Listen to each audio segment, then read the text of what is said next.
Give you a little background before we cut the cake and have some coffee.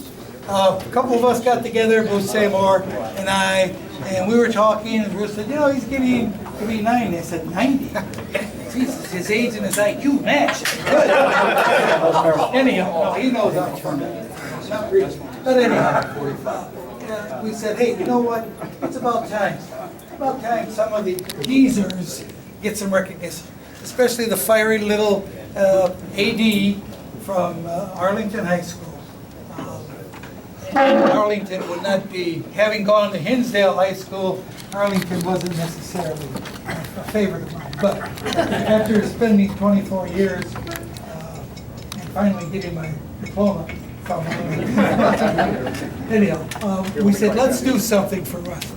Because as I like to refer to him, and he knows that this is a compliment, the fiery little pain in the keister, Russ Attis, I love the guy.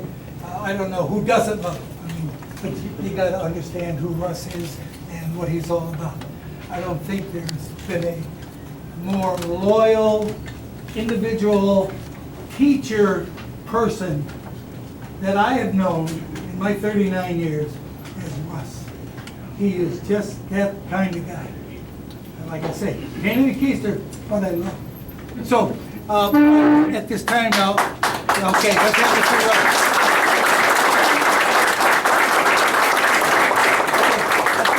I want to present Bob Frisk. I think you all know Bob, writing articles, beautiful articles, and the Daily Herald.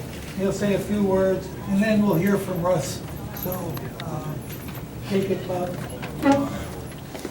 There's my buddy. My Springer. 1950, we both arrived at the same time at this school. So I've known this guy for 63 years. And he was my coach, teacher, mentor. Then when I was a sports editor of the Herald, we worked together. And I used to call him Mr. Attis. Then it was Coach.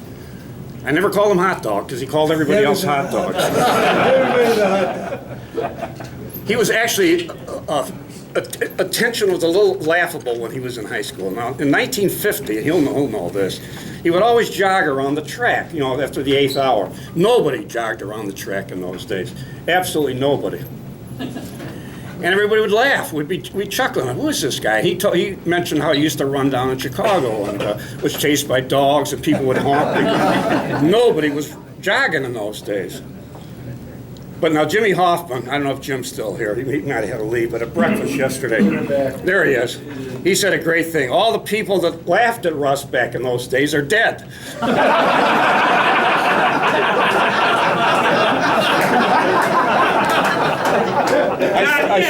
I stole that one from you, Jimmy. And that's so true. 90 years old. If you work out every day of your life, see, you can make it to 90. So, a dear friend, I can't say enough. We've had our chop suey at Arrows together. We've had everything together. And just a wonderful human being. I am so glad. He called me about 10 days ago. Russell, this is Russell, Bob. He always says he's Russell. Russell, Bob, this is Russell. He says, will anybody show up? Look at this. It costs a lot of money, but they do. Yeah, what a great turnout for a great man. We all love you. And I want to say, now let's sing happy birthday to him, then we're going to let him take over. Oh, yeah. Happy birthday to you. Happy birthday to you. Happy birthday, dear Russell. Happy birthday to you.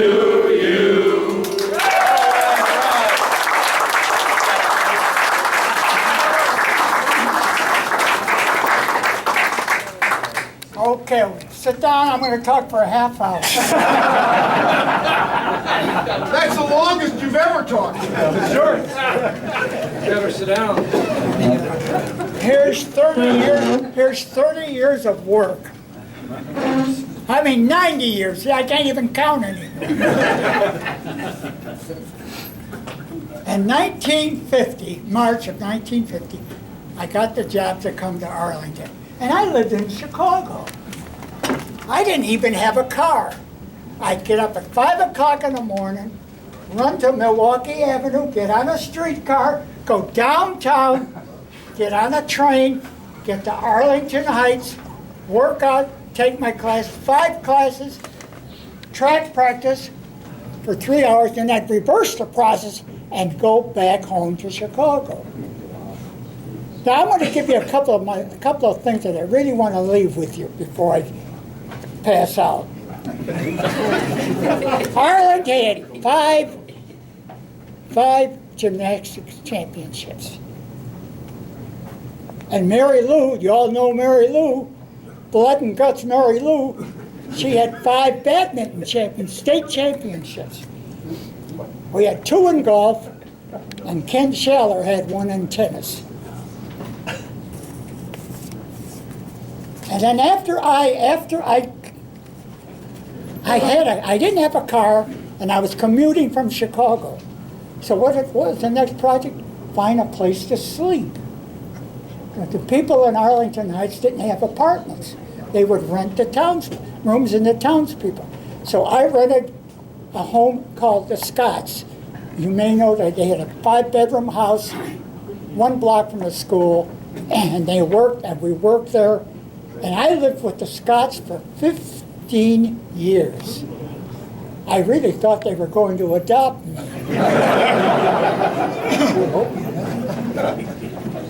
But after then I got promoted to athletic director. Well, my first time I had to go on I had to find another cross country coach. And I heard about some guy down in Grant High School. I went over and talked to him, brought him in. Bruce Seymour. In 4 years, he won a state championship in cross country. 1967, I believe it was.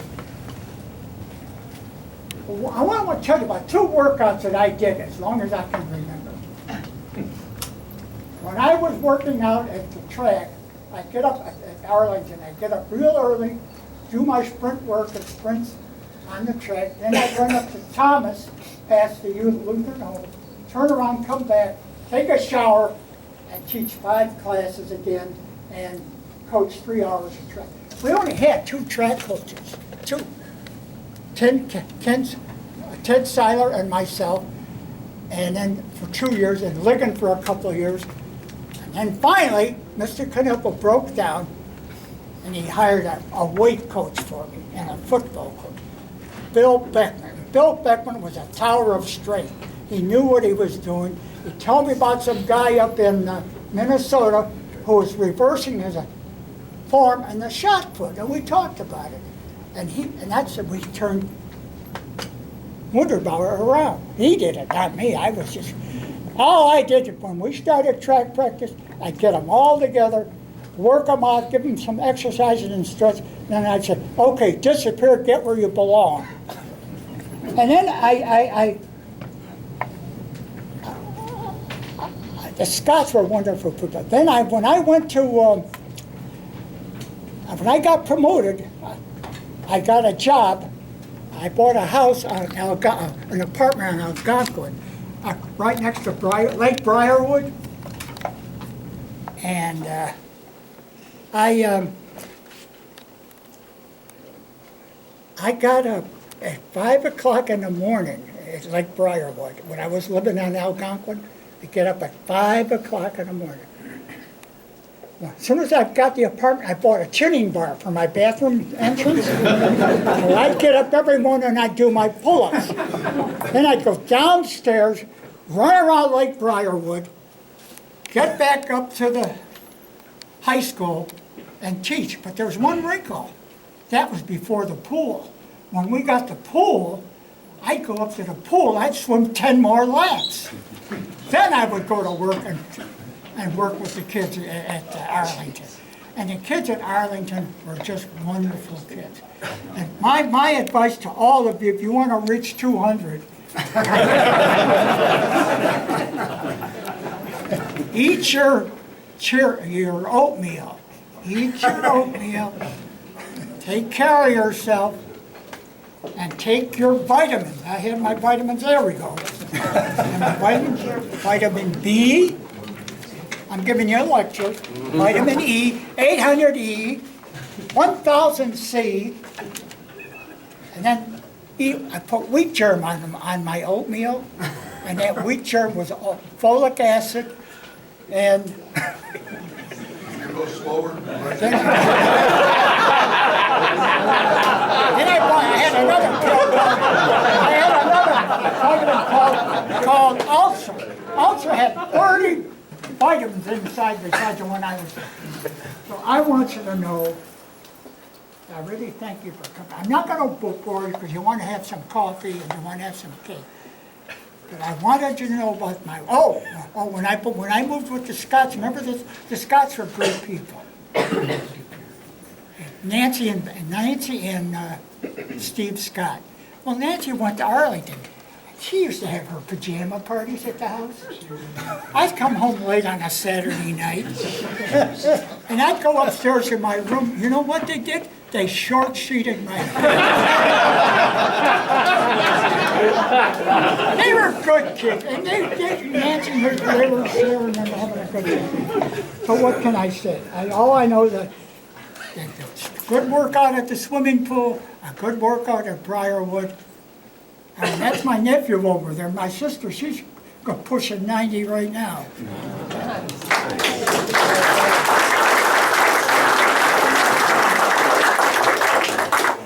You want to ask a question, I'll try to answer. But anyway, take care of yourself. And as I said, we had 2 golf championships. Tigo Larson, 56 and 64. And remember Ken Schuyler, he was my tennis coach. You know, that I was only working at Arlington for that 1 year. Then I got a contract, and the park district called me up. Can you set up a recreational program at Rec Park? I said, sure, it's money. I need the money. I'll do it. So we went from 9 to 12, and from 1 to 4, we had a section for arts for the kids, and tennis practice for Mitch Bentley was my first tennis coach, and she's since moved to New York. And of course, Schaller, you know how Schaller, he didn't care if he got beat, but he only wanted to get beat by tough schools. He wanted tough competition. He said, you can't go anywhere playing weak sisters. You got to have tough competition. And Kenny was a great coach. What else do I have? I want you all. And my mind isn't as sharp as it was. But when I moved into the Scots, the first thing I did when I moved into the Scots, I went out and bought a 100-pound barbell set. And I put it in my garage. And then as I progressed, I was going to take it down to the park and start weightlifting. Because all these basketball coaches, they were all afraid to take. Have you seen what basketball players look like now? Manasseh Wallers. That's why they were pumping iron. And I was going to do that. But Briarwood was just go around that track once, go up to the high school, swim 10 minutes. I'm not going to bore you anymore. I just am glad to see you. And take care of yourself. I work out every day. A couple of my girlfriends from Arlington, from Ladoff's are here. When in 1984, I quit running, but I walked from Ladoff. My longest walk was the airport. I'd walk to the airport, turn around and walk back, going through all the forest reserves. When I went to Wells High School in Chicago, school for only for this kind of people. And I had it worked out where I was going to get to that high school within 15 minutes. I'd cut through the alleys. You've seen the alleys, these sewer rats. You go through the alleys and you go through the parks, and then you'd get to Wells High School. And Wells High School was all bricks and mortar, nothing else. And they were great people. I had a teacher at Wells, Mr. Paulus. He was very American. I think he was a member of the old German Turners up somewhere around North Chicago. And he used to preach American, and it just got into me all the way about being American. And I used to get up at 6 o'clock in the morning when I was at Wells to go to an early morning gym class. We'd swim, and that's what he wanted to do. And that's all we did. All I know is working out. Now, at the YMCA, where my girlfriends are over there, I work out Monday, Wednesday, and Friday. I work in the weight machine. On Tuesday, Thursday, Saturday, I work the machines. And that's all I wanted. If you don't work out, I thought life today was a loss. I didn't work out on Sunday. Let's face it, it's the Lord's Day, and you don't fool around with the Lord. Especially when you're 90. And so I made a point to do that.